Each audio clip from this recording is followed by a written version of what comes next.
have a pretty full program.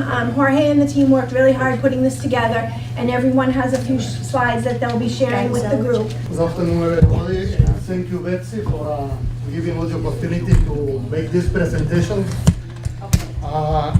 We are considered fortunate to have a special group of people in this club, and also at the district level. If we didn't count the support of the Rotarians, we wouldn't have been able to do this trip. Betsy already mentioned Alfred Orca, who made this possible, and also at the same time that he made that possible, Nelson Ball was around.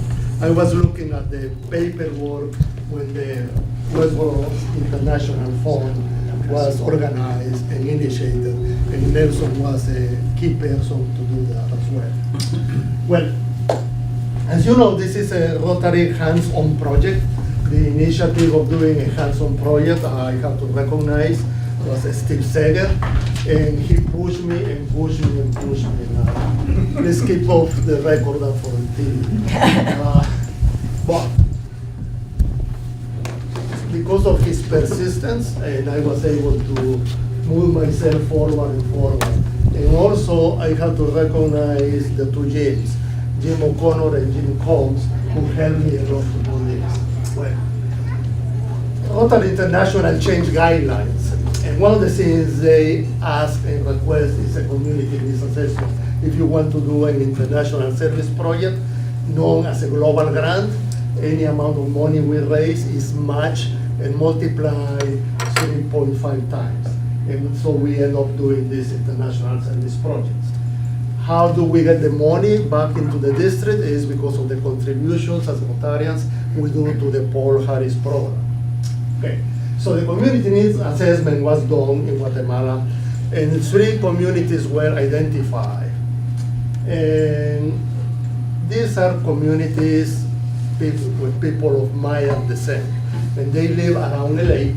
There are 12 towns. Each town has the name of one of the apostles. So we decided to work in 3 of the most needy communities. The problem is that the tradition coming from Mayan times is that the cooking takes place on the floor. They usually use 3 rocks. They put a grill on top of it, and you will see the houses that they have where they live. There is no ventilation and the space is constrained. So the other problem is that the fuel they use is the wood that they obtain from the trees in the surrounding areas. Well, we identify the problem, and the problem is continuous exposure to smoke. And it's wood smoke, as it is called, and not only that, what is inside is carbon monoxide and many more gases and particulate matter also. This gives problems to respiratory diseases, lower weight. We have problems ocular and burns in the children especially. And of course, we have deforestation because of the continuous use of the wood. So, taking that into consideration, we ask ourselves, well, can we share our knowledge with others? Jim, please.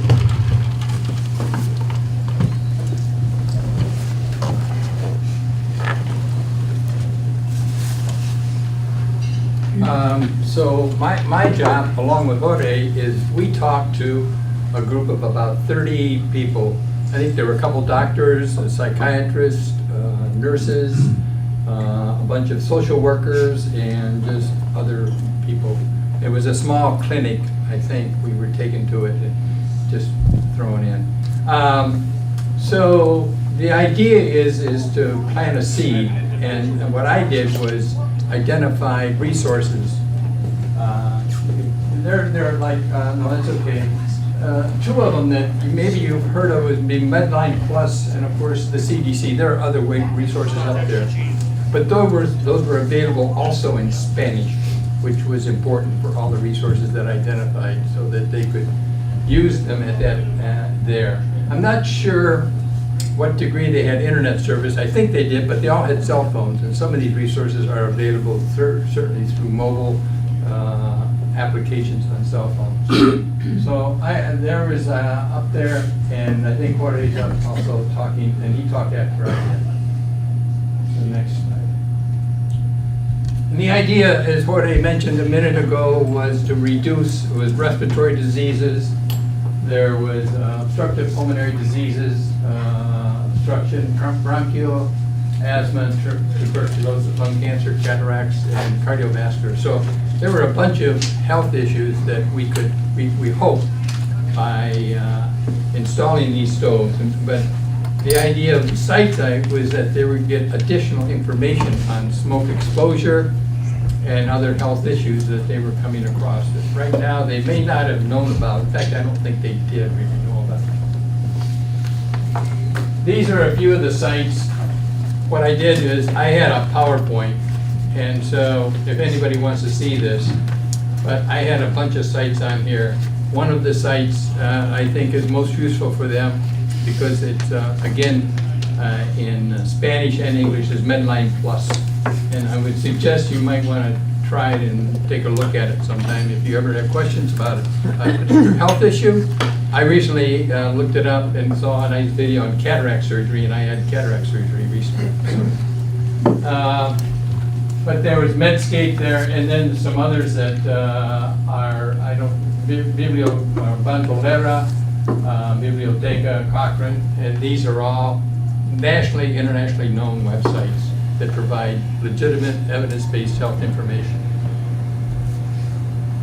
So the old story about, give a man a fish, you feed him for a day, and teach him how to fish, and he's good for life. The idea was with these websites is to plant a seed so that they will go out and explore the websites, and they will find the information. And much of it, I think, would be quite useful for them to, whether they were a social worker, a nurse, a doctor, or a psychiatrist. One last comment, if I could make, and it was just about in our group, the team I was in, there were 3 of us, plus we had a driver. And I got to know the driver a little bit. He wanted to speak English. I mentioned something about the U.S. He said, he was thinking about the U.S., but he says it's too dangerous. So then I asked him, I said, what do you make a day? And his daily salary was $5 as a taxi driver. So these people were very, very poor. And I think these stoves are going to be a great help to them.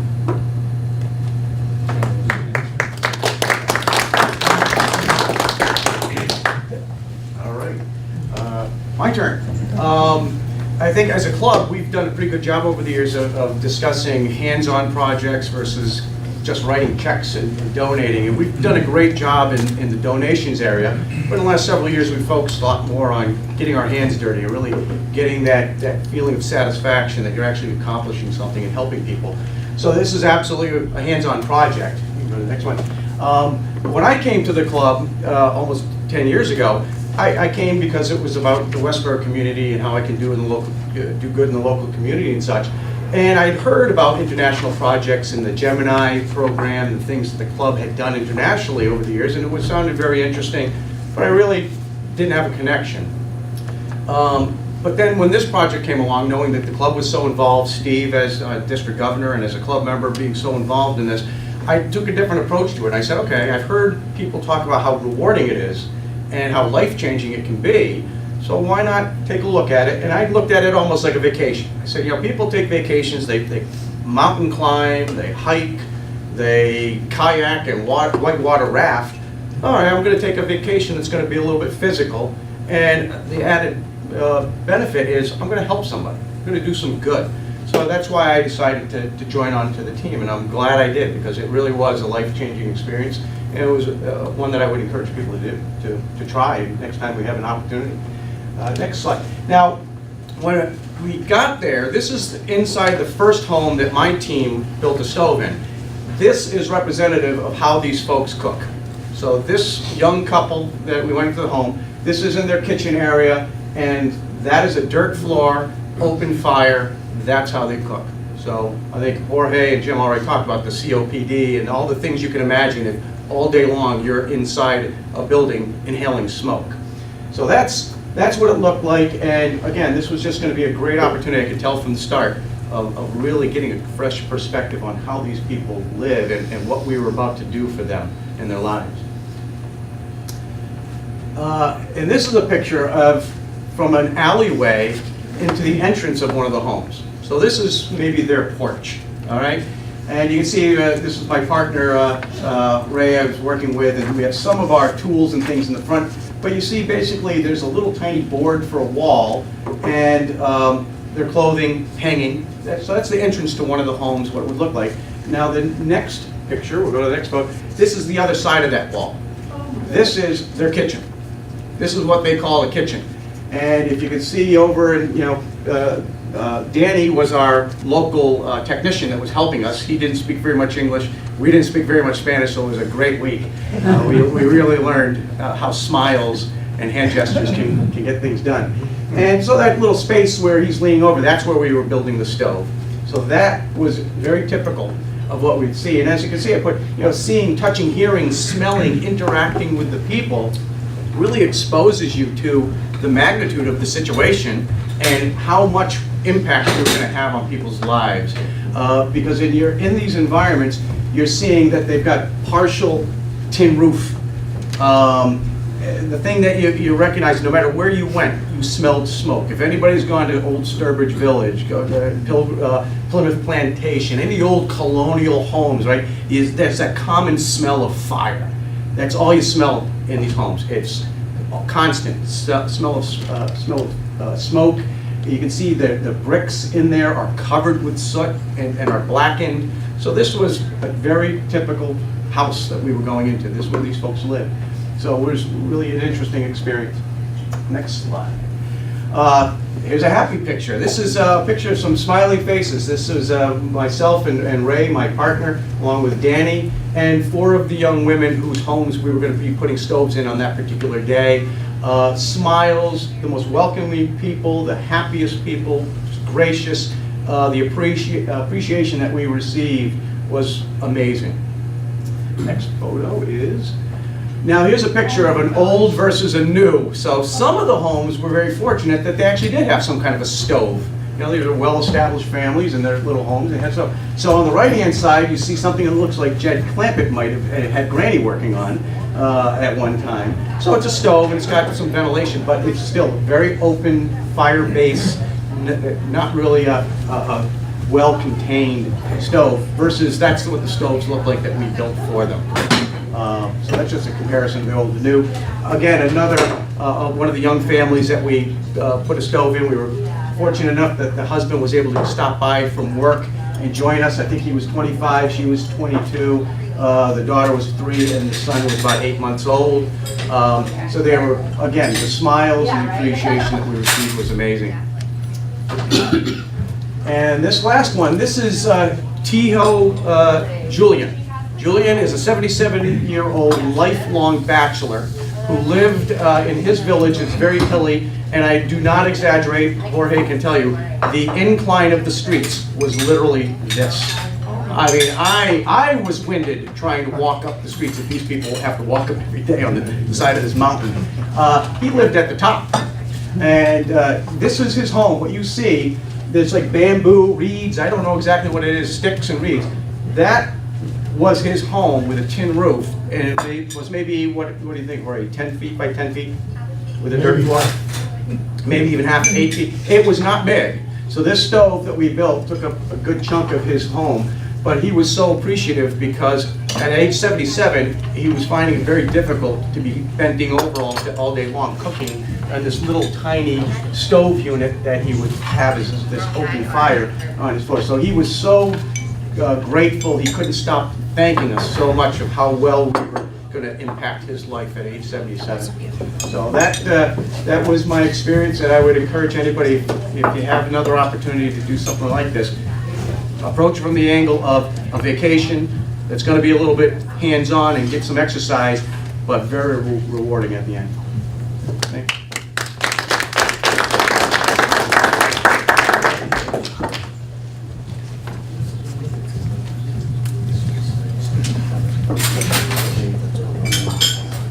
So who are the beneficiaries of this project. I think it was a mutual situation. It's not the typical four-way test, the clinical four-way test that we all measure ourselves to, that was initiated by Paul Harris between lawyers and bankers and who knows in downtown Chicago. This is a more interesting situation, the give and take. Very emotional on both sides. But it's different than the four-way test, and I think you're getting the message as we build from one slide to the next. So this is day one in the village of San Pablo. This is a representative grouping of the families that would receive the stoves. This was in the central plaza of the town. As you can see, very colorful. These are Mayan people, as I was came to know. There are over 22 different segments of the Mayan culture. These are the people that invested themselves, that owned, that ran Guatemala before the Spanish ended up dropping anchor off their shores and taking over. These people are very proud people. However, the Mayan people, as I understood, are 65, almost 70% of the population of Guatemala. They are invested in the land, and each of those colorful outfits, as I was told, is akin to a tartan on a Scottish clan. The Frasers and the McDonalds are different, and so are the subtle differences between one native dress and the next. It indicates what clan they're from. Next slide. So in the home, invariably there were women and children were abounding in these homes.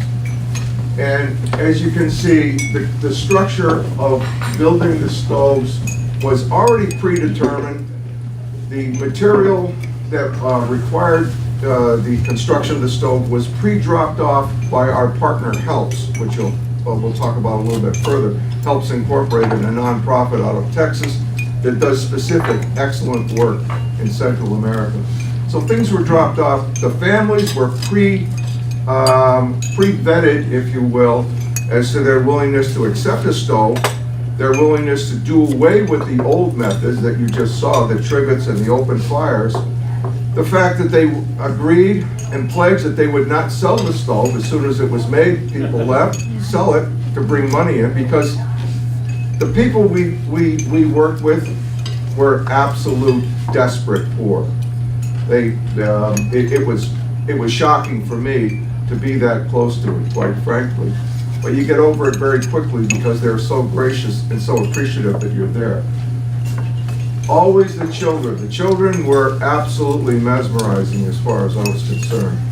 And not speaking their dialect of Mayan, being rudimentary in Spanish, it was just a little bit of, a wink, a nod. We brought with us some stuffed animals. So I kind of took it one step further with a little theatrics. I'd go into the bag, I'd have a hole in the bag, and all of a sudden, a teddy bear would pop up and look. And it was like, I was like Don Rickles. It was quite gratifying. But the kids absolutely loved it. These are the beneficiaries of our work.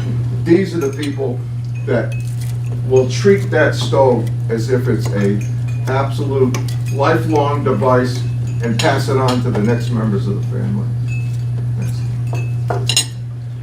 So the installation of 183 stoves, we undertook that. We actually paid in advance $180 through Rotary International and the funding that was raised. With 6 to 7 family members in the household, and a multinational school received a special stove to put out multiple meals. Rotarians and local volunteers were like, I don't know, the equivalent of selectmen who would show up, and streets were rudimentary.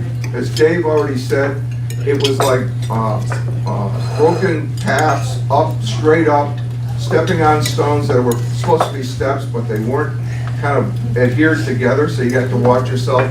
So these people, these selectmen, if you will, actually found from point to point where we were going, who we had to see, what family we had to go to, and they were essential in the process. And we had 5 groups, 4 days, and we churned out 100 stoves plus the one for the school, so that's 101 stoves. The other stoves that we contracted for will be put together and delivered by Helps International after we left. The key operative here is the O'Neill griddle stove. It's a patented process. Very much, works very well on third world countries. It's fundamental. The base is simply cinder block. The fire pieces made of clay are in the center. What they call a flange or a grill goes across the top is metal. Essential is the steel smokestack that vents through the invariably the corrugated steel roof, and off you go, and you've got a stove. One of the first things on the left, one of the first things that the women of the house did, and it's usually is the senior La Senora, she kind of said, time to try this thing out. They got some dough, they did a little bitty pack, put it out there, and it was time to have tortillas. And they insisted that before you left, you either had a drink of something and a tortilla or something in their rudimentary hospitality. It was unbelievable. So, you've heard of this prior, but improvement in the health status of children and the members of the household was essential. Even when we got there, we'd find out where the stove was going to go. That was already kind of preordained, but if it was in the same room that the previous open fire was, sometimes that was where there was bedding for adults or children. And on the wall, there was like charred residue. So what we were doing was clearly taking it to another level, and it was the right way to go. Increased use of energy. Firewood consumption dropped 70%. I don't know where they got the firewood. They had woods around the general houses that we went into, but it was all, it was dried out. It was not robust wood, and so they probably have to spend all day just collecting firewood to have 1 day's worth of meals. And then the savings in time and money as a result of what was considered to be an absolute beautiful accommodation in their house, this O'Neill stove, just lit everyone up. Everyone was pleased. The sustainability, after we left, Helps International would come in. They would check to make sure the stove was operating, make sure that there was no complaints from the people that were there, that were the owners of the brand new stove. They collaborated, as I said, along the way by knowing who got the stoves, where they were located in the villages, and they worked with the community to get agreement on who wanted one next and how the process would go together. If the people didn't have money, they encouraged them to put skin in the game. If they didn't have enough money, which invariably they did not, they were asked to do community service in that village. And they were held accountable for that.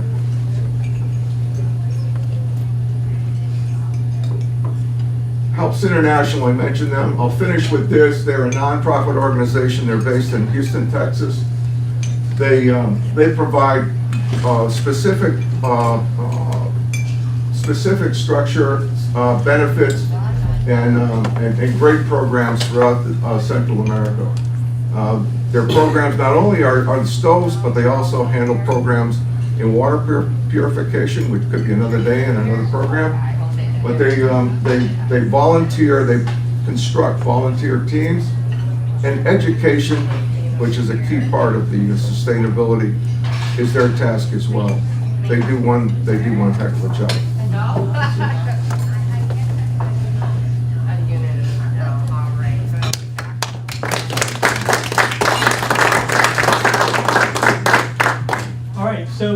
going to talk about the multi-district aspect of this grant.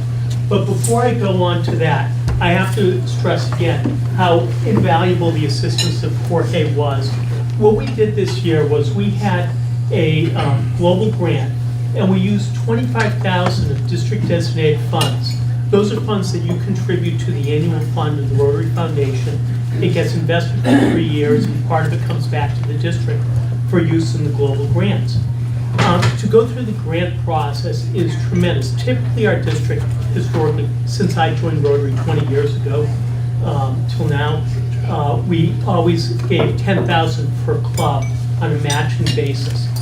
What we did this year was something totally different. We decided to take 25,000 of DDF without a club match and commit it to the project with a World Fund match of 25,000, so $50,000 project. Plus, we got some clubs that contribute a small amount, 54,000. To go through the global grant process is absolutely phenomenal. They changed all the rules starting this year, and so even though we submitted the grant at the end of last year, they said we're applying the new rules. So Jorge went through, I can't tell you how many drafts, how many times they were putting him through the ringer to justify why this project made sense. He did yeoman's work, and it would not have happened had it not been for Jorge. In addition, when we were there, he was spending so much time coordinating all of us. There were 11 of us total that were down there. He knows the people there. His cousins have connections with people. He can make things, he paves the way for everybody. We would not have been able to have a successful project without him, so thank you for it.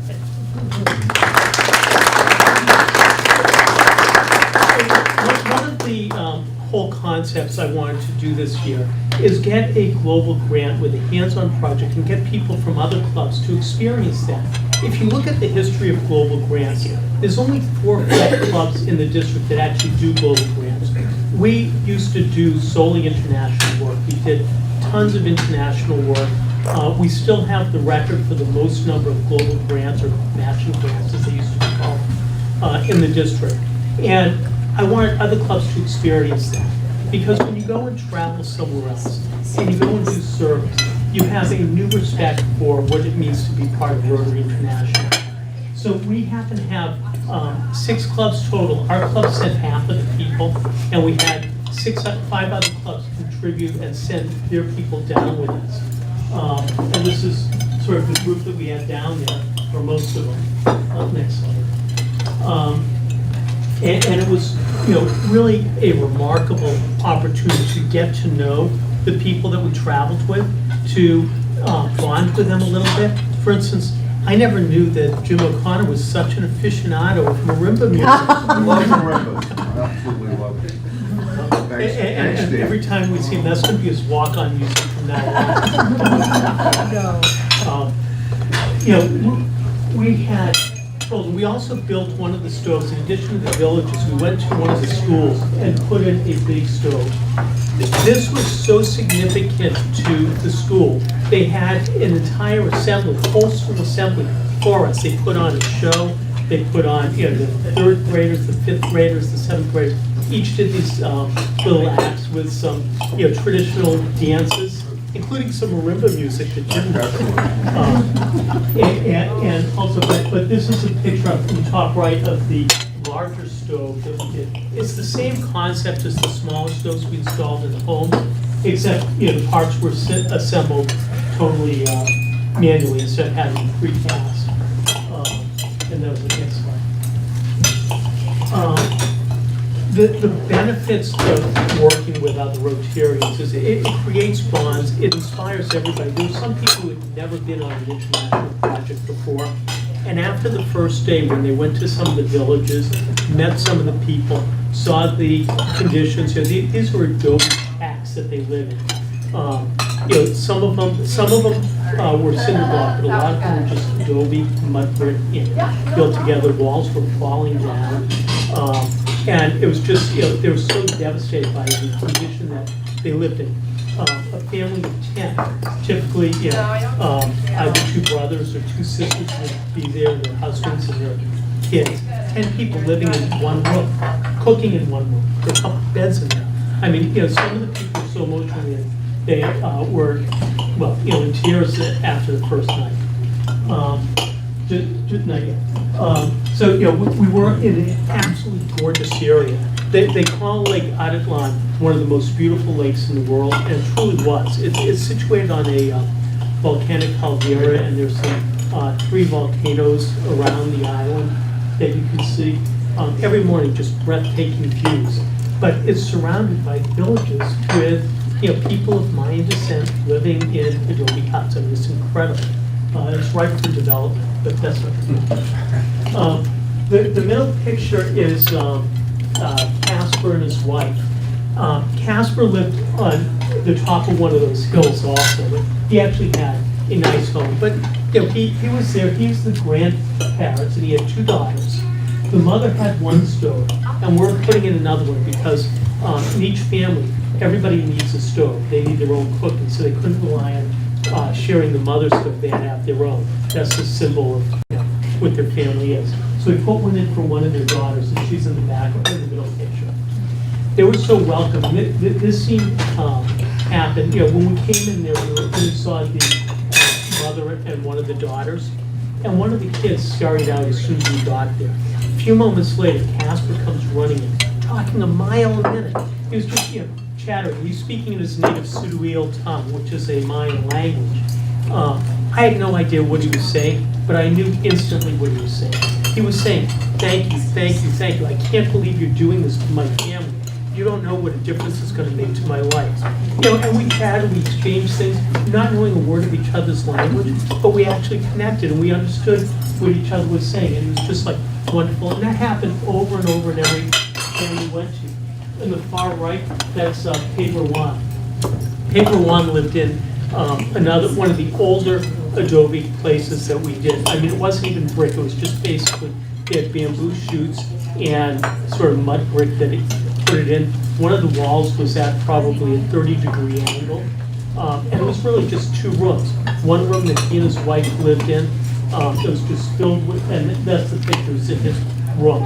And then outside of it was another room that was the kitchen. He chopped wood for a living, and the walls were a collection of his machetes that he used to chop wood. The walls were absolutely black from the soot and smoke. The ceilings, I mean, you could just see the stuff coming off every time you tried to drill. There's just tons of this caked on smoke, soot would fall off. But he was just so happy and so grateful, and I think that picture was taken at the right moment, just captured his expression, but that's what was like going there. So, I already mentioned the global grant and how it was funded, but we went for hands-on service. We also partnered with the host club, which is the Rotary Club of Nueva Guatemala. What's that next? And you can see in these 2 pictures, you see they were there, they were involved, they came out on the first day and they met us for lunch. They were really involved in the project. We would not have gotten this done without it. They're also doing a lot of other projects. And then I stayed another day and I got together with them.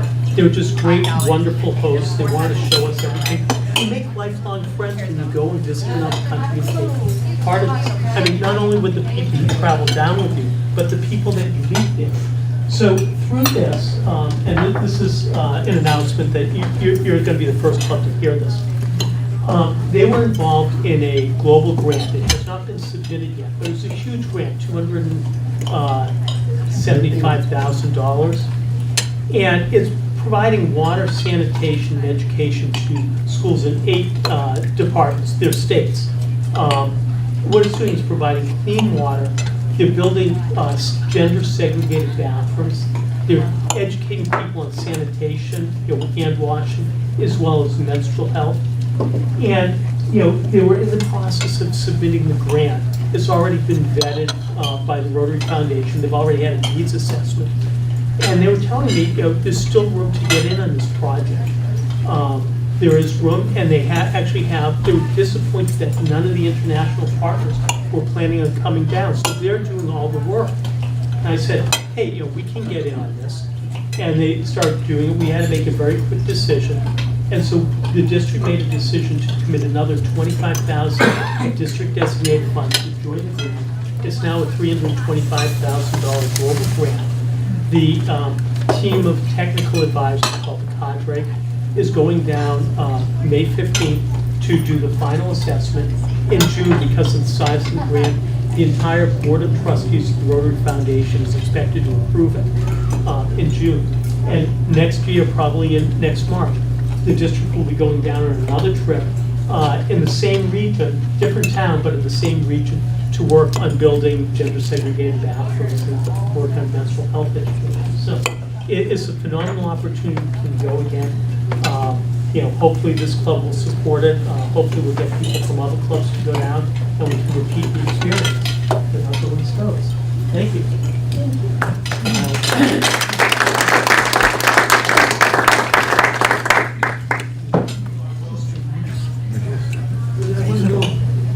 I think it's important to look at the significance of these hands-on projects from the eyes of the recipient. These are people that really have nothing. It's no, where are we going to dinner tonight, or where are we going on vacation, or how about a movie? We don't have any of that. It's 24/7 trying to get to the next day. And I think the best example that I can think of is an incident that happened on one of the earlier trips. A group of 8 Rotarians were going down to a small village 3 hours south of Veracruz, January of 2001. And we were hooked in with Habitat for Humanity. Monday morning, first work day, we took the bus, went down to the village. We got out of the bus and we're going up this little hill to the work site. And it was a narrow path, but on the right were the workers' families that we were going to work with. And we smiled and shook hands and started walking up. About a third of the way up the hill, there was a place on the left that was sort of flat. There was an elderly woman there. By our standards, she looked like she was in her 80s, but she probably was in her 60s. And I don't know what she did to the others, but as I passed her, she turned me around, took my face in her hands, kissed me on the forehead, and said, "God sent you." And those 3 words by her tell more the significance to these people than any volume of words that any of us could come up with. They truly, truly appreciate it, and they need it. One further comment. Over the years, we've probably touched the lives of hundreds, maybe thousands of people. And I would venture a guess that not one of them has any idea what Rotary is all about. I think the concept of an international service organization is probably something they can't even comprehend. But what they do know is that a group of Americans came down distance, gave them their time, bridged with their families, worked with them, provided them hope, provided them with genuine friendship. And I think that angle and that aspect of what we do is important. I think that's foreign relations and foreign aid in its purest sense. And so when we go down there, at least in my mind, I'm not really representing Rotary to these people. I feel I'm representing the United States. And in effect, we are citizen diplomats when we're doing this. And I think we do a darn good job.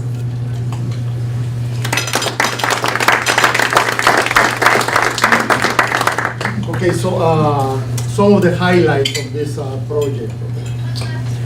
It was the first time that this was a hands-on project of Rotarians going in a global grant to the community that was where the beneficiaries were.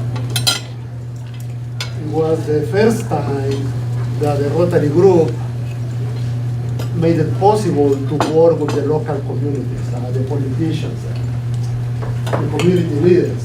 And it was the first time that a Rotary club got established a relationship with a help desk that covered that area. It is the first time that in the district 7910, a hands-on project is made possible through a global grant that the district has sponsored. And by the way, the district sponsored this project, our club is the leader in this club, in this program. So after we went there and built the stoves, initially the goal was, the total project is 183 stoves in 3 communities. Our goal was to build 80 stoves, 20 a day. We were working there for days. The time was mentioned, anywhere from half an hour to 2 hours to build them. So the week before, I got in touch with the people from HELPS and said, what about if we do 100, okay? Or more than 100. And actually, we did more than 100 because we did 100 in one. 100 at the homes and 1 at the school. So, and then when we look at this, so after we did that, you may wonder what comes next. As we speak, people, staff from HELPS International is using that digital handheld monitor. They are measuring the gases in the homes where we install the stoves. They did already a baseline measurement. They will continue to do it, and they will repeat that at 6 months, 1 year, and a year and a half. This is a 2-year project. Rotary International now requests a minimum of 2 years for the project. And not only that, the local authorities need to be involved, the leaders of the community as well, and a health ministry. So the numbers that you may not see there, but these are the 3 communities, and those are the rates of respiratory diseases for the last 2 years, 2016 and 2017. And what we see is that in each community, half of the population have respiratory diseases. So we hope that that because of this project, the numbers will improve in 2 years. I would like to take the opportunity to again say thank you.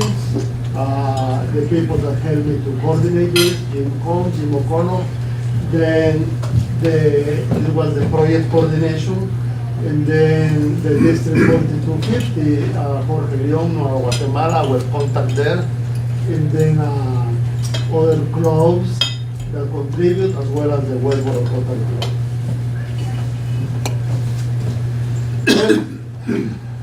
I don't know if you have asked yourself this question. So what? After we do something like this, okay? Well, I had plenty of time. We were traveling in the lake about half an hour, twice a day.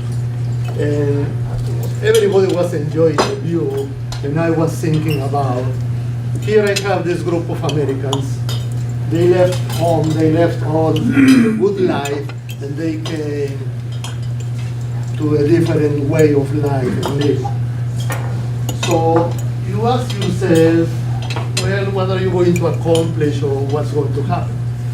So at the very last time that we were together, I had the opportunity to say thank you to all of them.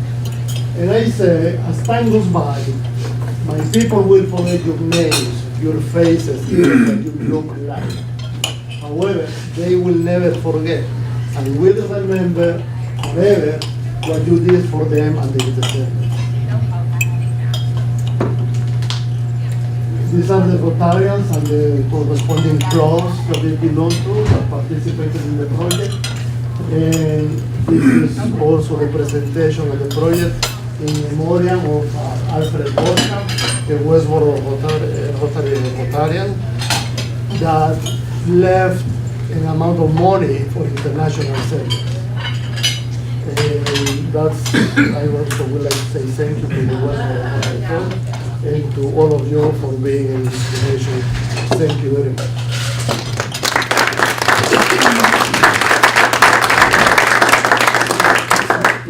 What questions do we have for them? So I do have a question. So these villages, these towns, how many residents, how many homes? Because you talked about, you know, the 2-year study, and now to see what rate, you know, what improvement there can be. But 100 stoves in a community that might be really large might not see much result in terms of. So these communities we were working on, there are between 16,000 to 20,000 people. And they have about 7 family members each one. So we're talking about 250, 300 families in each community. But the good thing is that Rotary International has done projects in the past with Helps International, but they only purchase the stoves and Helps International install them. So that's an ongoing thing. And before, or at the time we were doing this grant, Rotary International said this was the last time they were funding a type of project like this one. And the reason is because they don't want Rotarians to partner with another organization, give the check, and never go there and have the other organization do the job. Before we went, a week before, I got a phone call from Rotary International, Maria Emi, who is the coordinator for America. And she said that we hope that you and the Rotarians do a good job, because we want to use this as a model for future projects. We are considering the decision at Rotary International to continue funding this type of projects, because they saw that we follow the guidelines, we accomplish, we fulfill the requirements, even if it was difficult to do, but that's what we needed to do so we can do this project. I was wondering if the organization that's tracking the gas levels is going to report that back, and we'll get to hear about that as time goes by. Well, they have to, it's part of the agreement.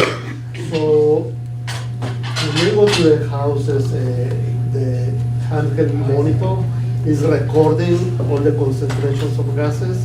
Then they transfer that into an Excel file, and then they are going to put everything together. And they have a statistician as well as we do here, and we will look at that, and that will be part of the report.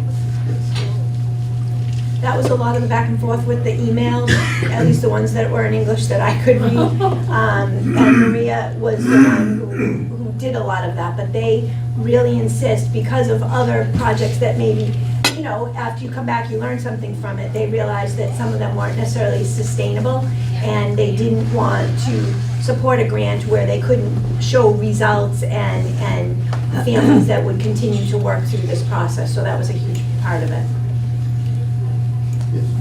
Speaking with that, I look at these meticulously clean stoves. Did you go with a powder or cleanser or cleaning availability that you could keep those stoves in perfect shape? It's very easy to maintain. They only have to clean them with water and oil. Okay. They ask them to lubricate them every day before they cook, and so the lifetime of these stoves is a minimum of 20 years. We went to a house where they installed a stove 35 years ago, and it was in very good shape, well kept. People are very proud of having that. It's the most expensive equipment they have at their house. It's the only appliance, basically. The only thing I could think of was trying to clean off the tortillas that were being used with the bricks or some such thing. I couldn't imagine when you cleanse that. No, they didn't last long. They went quick, Yeah. right in somebody's mouth. Jim, yeah? We figured, somebody made the estimate, we saved 1,200 trees by installing these stoves. They were that more efficient than what they had been previously using. Because the amount of wood is down to what you would consider putting together a New England fireplace to be kindling. And the efficiencies of the clay pots in the middle as the fire unit, introducing them through a metal window that was inserted and fed gradually, kept this thing cherry red going, and it was simply what I would consider to be kindling. And it was a remarkable situation. And an interesting point we didn't mention was the guy who designed these stoves, back in the day. His last name was O'Neill, and they interpreted it to be O'Neill, which is O-N-I-L, which happens to be Mayan for help. So that's why you see O'Neill stamped on parts of the stove. It just, what a coincidence, you know? Yeah. I don't have a question, but I have something to add. So I'm from Brazil, and my brother is from Rotterdam, and because I'm come from a poor country, and I'm close to people like live like this, I know exactly what this project impacts someone's lives. So thank you for helping on this part. I'm still a part of it. Nice. We'll get you installed really quickly. I'm just curious, the health challenges, like, you know, like the average lifespan of residents in this village, or, you know, or what the reduction in the average lifespan would be living in this? Yeah, that's a very, very good question. Usually has been around 50, 54 years, that's the lifespan. Exceptions happen, like the person is a single person still, a bachelor, like they've said, he's 77 years old. That's in these areas. In the whole country, we're talking about life expectancy of about 65, 67 years. Here it's better than 70. So it is a little bit of thank you for the question, was very good. So we will find out, maybe it's not us, but somebody else, 20 years from now, see what the change is. Yes. Just want to say, very proud of you guys, very honored to know you guys and the mission you went on. I'm just wondering, are you guys having dreams about assembling stoves? I think the experience will live on with all of us for a long, long time. It was really wonderful. Assembling stoves, not particularly, but we do have memories of putting it down, putting the cinder blocks, schlepping these really heavy components. Actually, to get the time down from 2 hours down to 40 minutes or Yeah. less, Yeah. you had, I was telling Jorge, you had to be like in an operating room. So somebody would have the middle piece, somebody else would have another segment, somebody would have the drill ready to go through the ceiling. And so when the tech was standing on top of the stove, first standing on a piece of board on top of the stove, kind of going like this, ready to drill through, he'd go, drill, and it was ready. You would hand it to him. So it was like, Yeah. that kind of. It took a day or two to figure out Yeah, how that to didn't happen get that overnight. flow. But, you know, each team was different, and because I was doing different things, I was on a couple different teams, and not all of them were as efficient as the first team. Some of them still, you know, did one thing at a time, and there was no one else preparing the next thing. And they were a little slower, their days were a little longer. And then others were done before lunchtime with 5 or 6 stoves, so it was, you know, it was awesome. So you know, our whole team installed 101 stoves, including the school one. And then there are 84 left that the Helps International and the Nueva Guatemala Club are going to install in a neighboring village. And then one village over from that, Ibolito, is where we'll be going next year to work on the bathrooms. So, you know, it's going to be great. Hopefully we'll get more people from our club going down there and leading it. Yes, Jerry. So obviously the work, you guys did a great job. Thank you for doing it, Steve, and all the folks here. But the other side of the coin is, I mean, you were with each other, you weren't working stoves 24 hours. So give us some good stories of, I don't want to say nightlife, but. Well, Jim listens to marimba music every night. Yeah, well, honestly, a lot of the people were just so exhausted. They just went to their room and didn't do anything. Most of us met for dinner. We had dinner in the hotel. I think we went out one night for dinner.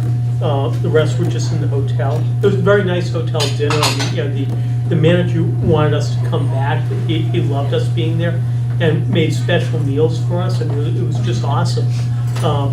But there was not a lot of nightlife afterwards. I mean, some people went out, but most of the people just stuck close. There was a hot tub, there was a pool, a volcanic warm hot tub there in the hotel. So, you know, you could find a bottle of wine there and some cigars and stuff like that. You know, we relaxed. They use lava soap there, or is it? What? Lava soap. Lava's. One of the things I wanted to mention was that at the very beginning, there was a question if somebody wanted to do some sightseeing or be like a tourist and so on. I was so moved that when I asked the question about if some people wanted to go some places and so on, the answer was, we are going to build the stores and help people, which was a great answer. I didn't expect that, but I really appreciated that. And the other thing I don't know if you have more questions, I would like to finish with something I would like to share with you. You installed 100 stoves, how many families or how many? More than 101.